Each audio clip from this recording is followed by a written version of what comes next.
Episode की शुरुआत में हमें लक्ष्य को दिखाया जाता है, जहां पर लक्ष्य को टीचर इंट्रोड्यूस कर रही होती है कि इसी बीच लिसा उसे ही देखे जा रही थी और इधर पूरी क्लास में भी एक मेल स्टूडेंट के आने पर बातें चलना स्टार्ट हो जाती है। इसी बीच लक्ष्य कहता है अब मुझे घर जाना है, बहुत हो गया। इसी बीच फिर लक्ष्य को टीचर उसकी जगह बताती है और जैसे ही लक्ष्य उस जगह पर जाता है वो देखता है कि एक लड़की वहाँ पर बैठी हुई है और हैरानी की बात ये होती है कि लक्ष्य उसे पहले से ही जानता है। फिर टीचर पूछती है क्या तुम उसे जानते हो, जिस पर लक्ष्य बताता है कि वो इसे बचपन से जानता है, ये इसकी बचपन की दोस्त है। और जैसे ही लक्ष्य उसके पास बैठता है और लक्ष्य शिल्पी से कहता है क्या तुम मेरे साथ अपनी बुक शेयर कर सकते हो।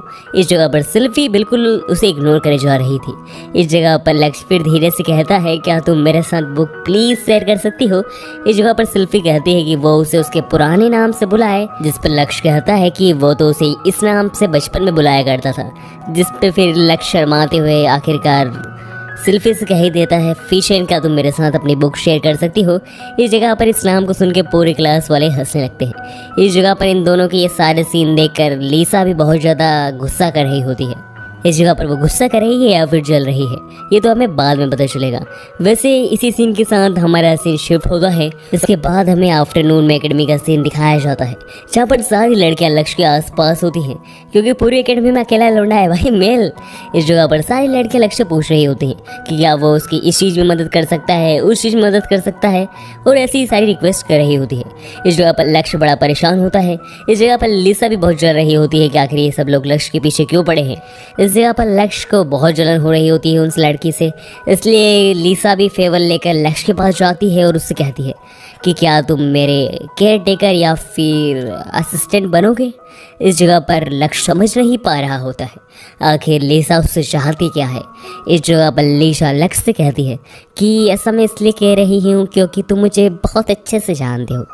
इस जगह पर लिसा ये सारी बातें कह रही होती है कि इसी बीच वहाँ पर लक्ष्य की बचपन की दोस्त सेल्फी लिसा से कहती है कि तुम्हें पता है ना तुम क्या कह रही हो। इस जगह पर लिसा सेल्फी को देकर कहती है तुम तो अंग्राम एरिया की फाइनेंशियल कॉन्ग्रेंट की बेटी हो ना। इस जगह पर लिसा सेल्फी को खाने के लिए कुछ देती है और कहती है कि इस जगह पर तुम्हारा कोई काम नहीं है, तुम यहाँ से चले जाओ। इस जगह पर माहौल गरमाने लगता है। इन दोनों की मानो अब लड़ाई शुरू होने ही वाली थी कि तभी वहाँ पर एक लड़की आ जाती है जिसका नाम लूसीफर है।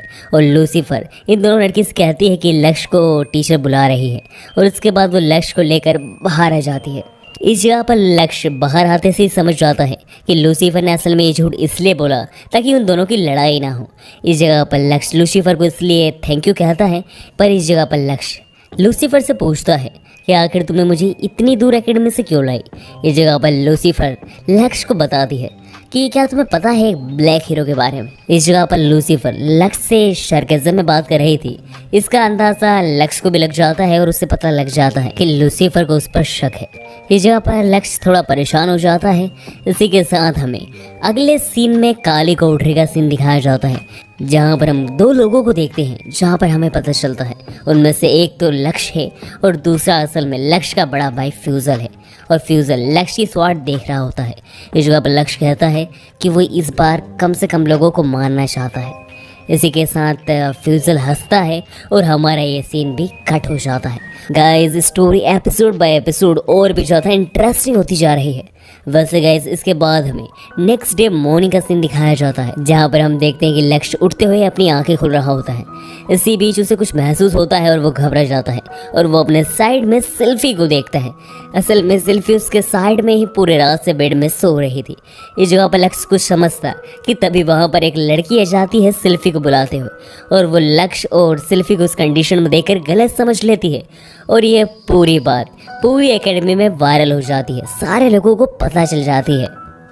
इस समय तक तो लक्ष्य एकेडमी में प्रसिद्ध हो चुका था और इसी के साथ हमें अगले सीन में दिखाया जाता है कि ये सारी बातें लक्ष्य की उसकी छोटी बहन को भी पता चल जाती है और वो सीधा लक्ष्य के पास आकर उससे कहती है कि भैया आपको ये सब नहीं करना चाहिए था और वो भी एकेडमी में। ये जो अब लक्ष्य मुंह उतारे बैठा हुआ होता है, पर फिर लक्ष्य उसको समझाता है कि ये बस मिसअंडरस्टैंडिंग थी। लक्ष्य एक्सप्लेन करते हुए कहता है कि असल में वो एक एडवांस स्टूडेंट है, इसलिए उसका कोई प्रीफिक्स रूम नहीं था, इसलिए वो उसे किसी के साथ रूम शेयर करना पड़ेगा। इसलिए हेडमास्टर ने उनकी ही बहन, जो कि उसकी बचपन की दोस्त है और हेडमास्टर भी लक्ष्य को बहुत अच्छे से जानती है, इसलिए वो उसकी ही बहन के साथ रहने के लिए अलाउ कर देती है। इसलिए लक्ष्य को अब सेल्फी के साथ रहना पड़ेगा। इस जगह पर आयरिस लक्ष्य से कहती है कि मैं तो समझ गई भैया, पर आप सबको कैसे समझाओगे, आप तो प्रसिद्ध हो चुके हो। और वो यहाँ कहकर आयरिस वहाँ से चली जाती है। इसी के साथ हमारा सीन भी शिफ्ट हो जाता है और हम अगले सीन में देखते हैं कि लक्ष्य अपने काम पर आया हुआ था, क्योंकि लक्ष्य एकेडमी में आने के बावजूद अभी भी एकेडमी के अंदर ही लोगों का काम करके अपनी अर्निंग कर रहा है। और लक्ष्य अपनी काम की रिक्वेस्ट को लेकर वहां आया हुआ था। लक्ष्य वहां पर लीसा को सोया हुआ देखता है और फिर हम देखते हैं कि नेक्स्ट सीन में लीसा उठ जाती है और वो लक्ष्य को देख रही थी। इस जगह पर लक्ष्य लीसा को समझाता है कि वो असल में यहाँ पर एक अपनी काम की रिक्वेस्ट को लेकर इंपीरियल मैकेनिक से मिलने आया है। उन्होंने यहाँ पर उसे काम पे बुलाया है। इस जगह पर लीसा कहती है कि वो मैं ही हूँ जिसने तुम्हें काम पर बुलाया है, मैं ही इंपीरियल मैकेनिक हूँ। इस जगह पर लीसा बताती है कि उसने लक्ष्य को किसी काम के लिए नहीं बुलाया है। असल में वो बताती है कि उसने लक्ष्य का वाइवन ठीक कर दिया है। इसको देखकर लक्ष्य बड़ा हैरान होता है कि आखिर लीसा ने उसका वाइवन क्यों ठीक किया। इस जगह पर लीसा थोड़ी शर्मा कर फिर कहती है कि मैंने तुम्हारा वाइवन इसलिए ठीक किया क्योंकि तुम हमारे एकेडमी के मेंबर हो और ये किंगडम नया नया बना है, तो तुम्हारे जैसे सोल्जर की हमें ज़रूरत है। इसलिए मैंने तुम्हारा वाइवन ठीक कर दिया ताकि तुम इससे लड़ सको। बिना वाइवन के तुम लड़ोगे कैसे। इस जगह पर लक्ष्य लीसा का थैंक यू करता है और फिर लीसा लक्ष्य को उसकी वाइवन की स्वाड दे देती है। और इसके बदले लक्ष्य भी लीसा से कहता है जितना उससे हो सकेगा वो सच में अपने नए किंगडम के लिए ज़रूर करेगा। और इसके बाद हम नेक्स्ट सीन में फिर से एक अंधेरी जगह को देखते हैं जहाँ पर कई सारे लोगों की लाशें पड़ी होती हैं। इन्हीं सब के बीच में लक्ष्य का बचपन वाला रूप यानी किड वर्जन किसी के सामने बैठा होता है और वो कोई और नहीं ब्लैक हीरो होता है। ब्लैक हीरो लक्ष्य के ऊपर तलवार पॉइंट करके कहता है जितनी हो सके उतनी मौतें होनी चाहिए। इसके बाद हमारा सीन थोड़ा धुंधला होता है और हमें दिखाया जाता है कि यह सारी चीज़ें असल में लक्ष्य सपने में देख रहा था। इसी बीच हमें दूसरी तरफ पर फिर से सीन दिखाया जाता है जहाँ पर हेडमास्टर सारी लड़कियों को बता रही होती है कि एक बड़े एबिस ने किंगडम पर हमला कर दिया है और नाइट्स होने के नाते उन्हें रोकना तुम्हारा काम है। और वो टीचर उन्हें ये भी बताती है कि इस मिशन में उन्हें कुछ लोगों की मदद भी मिलने वाली है। और इसके बाद हम देखते हैं कि सारी नाइट्स अपने मिशन में जाने लगती हैं। इस जगह पर लक्ष्य भी वहाँ जाता है। लक्ष्य को देखकर लीसा उसे जबरदस्ती बताने लगती है कि वो मिशन पर जा रही है। इस जगह पर लक्ष्य कहता है कि अपना ध्यान रखना। इस जगह पर लीसा कहती है कि वो बहुत ज़्यादा ताकतवर है, उससे कुछ नहीं होगा। इस जगह पर लक्ष्य कहता है ठीक है। और इसी बीच लूसीफर वहाँ आती है और लक्ष्य को बताती है कि तुम्हें भी मिशन पे जाना होगा, बट अभी तुम न्यू स्टूडेंट हो तो तुम मिशन पे नहीं जा सकते। लक्ष्य को थोड़ा अजीब बिहेव करता हो देखकर आयरिस उससे पूछती है कि बड़े भैया कुछ दिक्कत है क्या। इस जगह पर लक्ष्य कहता है कि एक साथ दो एबिस का आना ये कुछ कॉन्सिडेंस तो नहीं लग रहा। इसी बीच हम देखते हैं कि सारे नाइट्स अपने मिशन पर चले जाते हैं और फिर जैसे ही वो वहाँ पर मिशन पर पहुँचते हैं वो देखते हैं कि पानी जैसी चीज़ कुछ मूव कर रही है। इसी दौरान जैसे ही लीसा कुछ हमला करती है उस पानी जैसी चीज़ पे, वैसे ही वहीं पर फिर से एक वही फ्लूट वाला आ जाता है और वो अपने फ्लूट को बजा देता है। और इस बार इस फ्लूट की आवाज़ को लीसा भी सुन लेती है और वो सोचने लगती है कि आखिरी आवाज़ कहाँ से आ रही है। इसी बीच सबका ध्यान जाता है कि एक वाटर मॉन्स्टर पूरी अजीब तरीके से मूव कर रहा है और वो फूट जाता है और उसके अंदर से कई सारे ग्लेशियर ड्रैगनाइट्स निकलते हैं जो कि बहुत ही ज़्यादा खतरनाक लग रहे थे। इसी बीच वही इविल पर्सन जो फ्लूट बजा रहा था आखिरकार पर्दे से बाहर आ जाता है और वो लीसा के सामने अपने ड्रैगनाइट को लेकर आ जाता है। इस जगह पर लीसा उसे देखते से ही समझ जाती है कि आखिर ये कौन है। इस जगह पर लीसा उसे देखकर कहती है कि तुम तो इंपीरियल कैपिटल में रहते हो ना किंगडम की। जिस पे वो पर्सन कहता है प्रिंसेस आपने बिल्कुल सही कहा, असल में मैं नाइट मैक्सटन का चीफ हूँ, यानी आप सबका चीफ। इस जगह पर लीसा कहती है इसका मतलब तुम हम सबको धोखा दे रहे हो, किंगडम को धोखा दे रहे हो। जिस पे वो पर्सन कहता है कि ऐसा कुछ नहीं है, असल में मैं इस किंगडम को और बेहतर बनाना चाहता हूँ अपने राज में। और वो पर्सन ये सारी बातें कहने के बाद सीधा लीसा के ऊपर फिर से हमला शुरू कर देता है। वो अपनी फ्लूट बचाता है और फिर सारे ग्लेशियर लीसा पर हमला करना शुरू कर देते हैं। शुरुआत में तो लीसा अपने अटैक से ग्लेशियर को आराम से हरा पा रही थी, पर कुछ देर बाद वो सारे ग्लेशियर्स क्वांटिटी में ज़्यादा थे और वो अलग अलग डायरेक्शन से हमला कर रहे थे, इसलिए लीसा अपने आप को प्रोटेक्ट नहीं कर पा रही थी। इसी बीच हम दूसरी तरफ देखते हैं कि एक ड्रैगनाइट वापस बेस में आता है और वो सबको बताता है कि लीसा आप कमज़ोर पड़ रही है। इस जगह पर वो ड्रैगनाइट सारी बातें बता देता है कि असल में वहाँ पर कई सारे ग्लेशियर आ चुके हैं और लीसा उन सबको नहीं संभाल पा रही है। इस जगह पर ये सारी बातें सुनकर लक्ष्य निश्चय कर लेता है कि वो लीसा की मदद करने जरूर जाएगा। इस जगह पर उसकी छोटी बहन उसे रोकती है कि अगर आपने ब्लैक स्वॉर्ड का इस्तेमाल किया तो आप जानते हो आपके साथ क्या होगा। इस जगह पर लक्ष्य कहता है कि वो इसका इस्तेमाल नहीं करेगा और जाने से पहले लक्ष्य लूसीफर से कहता है कि तुम बेस और मेरी बहन का ध्यान रखना।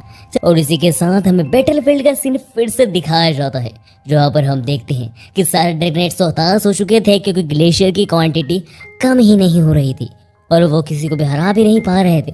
इस जगह पर लिसा भी कमजोर हो चुकी थी और हार मान चुकी थी, पर अपने प्रिंसेस प्राइड के नाते वो आखिरी बार कैप्टन के ऊपर हमला करके उसकी वेसल छीनना चाहती थी ताकि इससे पूरा गेम यहीं पर बंद हो जाए। इस जगह पर वो ऐसा करने तो चाहती है पर कैप्टन धोखे से लिसा को हरा देता है और वो लिसा को मारने से पहले सबसे पहले उसकी चेस्ट के नीचे एक छेद करके उस जगह को फाड़ता है और कहता है, तुम्हें ये लोगो या फिर साइन याद है? ये किसने बनाया पता है तुम्हें? इसे मैंने बनाया था स्लेव। तुम स्लेव हो, तुम प्रिंसेस नहीं स्लेव हो और मैं तुम्हें कभी प्रिंसेस नहीं मारूंगा। इस जगह पर कैप्टन ये कहते से ही सीधा प्रिंसेस को मारने के लिए तैयार हो जाता है। इस जगह पर प्रिंसेस सोचती है कि मैं एक बिल्कुल अनवर्दी प्रिंसेस नहीं हूँ, मैं कुछ नहीं कर पाई और आखिरकार मैं इस बैटल को हारी गई हूँ। इस जगह पर कैप्टन जैसे ही प्रिंसेस को मारने ही वाला था उसी समय सही समय पर लक्ष्य वहां पर आ जाता है और स्वॉर्ड को रोक लेता है। इस जगह पर लक्ष्य भी अपने बेलबोरिन से इसको संभाल नहीं पाता और कुछ देर में लक्ष्य का बेलबोरिन भी तबाह हो जाता है। इस जगह पर लक्ष्य हारने ही वाला होता है कि इस जगह पर वो फाइनली डिसाइड कर लेता है कि वो अपने ब्लैक स्वॉर्ड का इस जगह पर इस्तेमाल करेगा और जैसे ही वो अपने ब्लैक स्वॉर्ड को निकालता है वहां पर बहुत ही एनर्जेटिक माना महसूस होने लगता है और लक्ष्य अपनी ब्लैक स्वॉर्ड की फॉर्मेशन बनाकर कुछ शब्द कहने लगता है, जैसे कि वो जो गॉड का फ्लैश भी खा जाता है, वो जो अभी स्वर्ग को चीर के बाहर आएगा, आकीरा।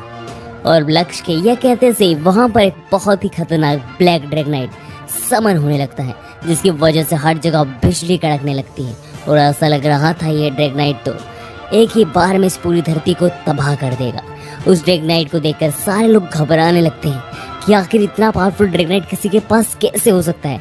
उसकी पावर को महसूस करके लिसा भी घबरा रही होती है और इस जगह पर कैप्टन भी बहुत ज़्यादा डर चुका होता है कि आखिर ये क्या चीज़ हो रही है। इस जगह पर हमारे लक्ष्य के इसी ड्रैगनाइट को दिखाते हुए हमारा ये एपिसोड नंबर 2 एक क्लिफ हैंगर पर खत्म हो जाता है।